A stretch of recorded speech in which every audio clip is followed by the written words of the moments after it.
So in the polar coordinate system, because we're dealing with a circular coordinate system, any point on here can be represented an infinite number of ways because we can keep traveling around the circle.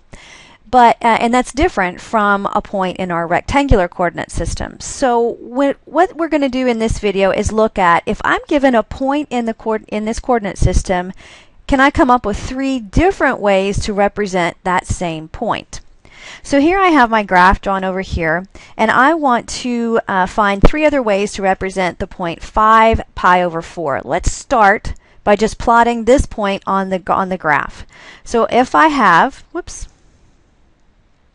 if I have the point 5 pi over 4, then that means I have rotated pi over 4 and come out of the pole a distance of 5, which would be right here.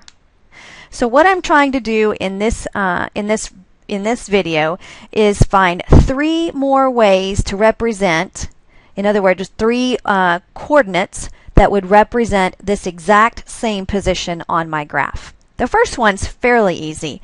The first one says I need r to be positive, and I want a theta then that is between 2 and 4 pi.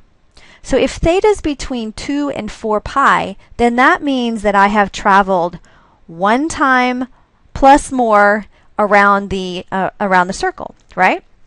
So if I'm starting originally at this point, right, because this is the point we're going to represent multiple ways. If I have this point here and I travel all the way around the circle 1 more time and come back to that point, I've traveled a distance of 2 pi. And because we are talking about theta now, right, so I've gone around 2 pi plus pi over 4 would be 9 pi over 4. So let's just put theta down as it is right now. And because I have traveled this far from theta is this, r is still that same distance 5 out from the pole.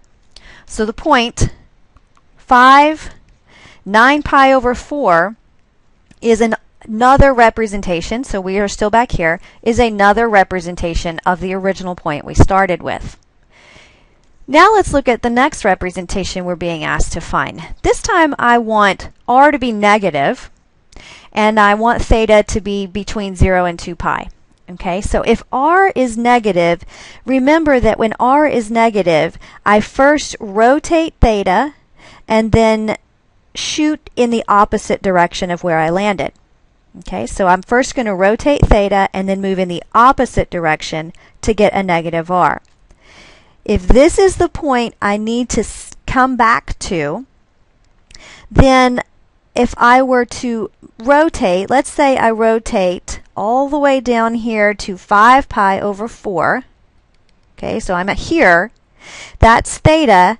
Then if I shoot back in the opposite direction, right, from the pole, if I were to shoot in the opposite direction, I would be right back here at my original point. So the idea for this is that I'm first going to rotate theta, it looks to me like 180 degrees away from, or pi radians away from my original point. And then because I need a negative r, I'm going to shoot back in the opposite direction of where my theta was, and I land right back on 5 and pi over 4. So let's talk about what this point would give us. Theta in this case is 5 pi over 4. So we have 5 pi over 4 for theta, and then negative 5 for r. Okay, so the negative, r negative of this point right here says I'm going to move theta, which is really 180 degrees away from where I started, and then shoot back in the opposite direction. That one's the most difficult of them all. The last point I want to represent says I want r to be positive, so I'm going to shoot out of the pole in the same direction I'm rotating, which is good. But this time I need theta to be between negative 2 pi and 0. So if I need theta to be negative, between negative 2 pi and 0, that's really just saying I'm moving in a negative degree or a negative radian measure.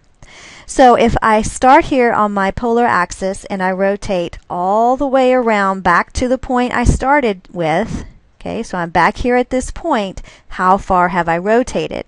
So if I'm moving in this direction here, hopefully you're going to say that that is negative 7 pi over 4. So if I rotate, there's theta, and I need a positive r, so I'm going to move out from the pole 5. This is the third representation of my original point, 5 pi over 4. So you can see that there's multiple ways to represent the point. These are just 3 different ways that we can do it.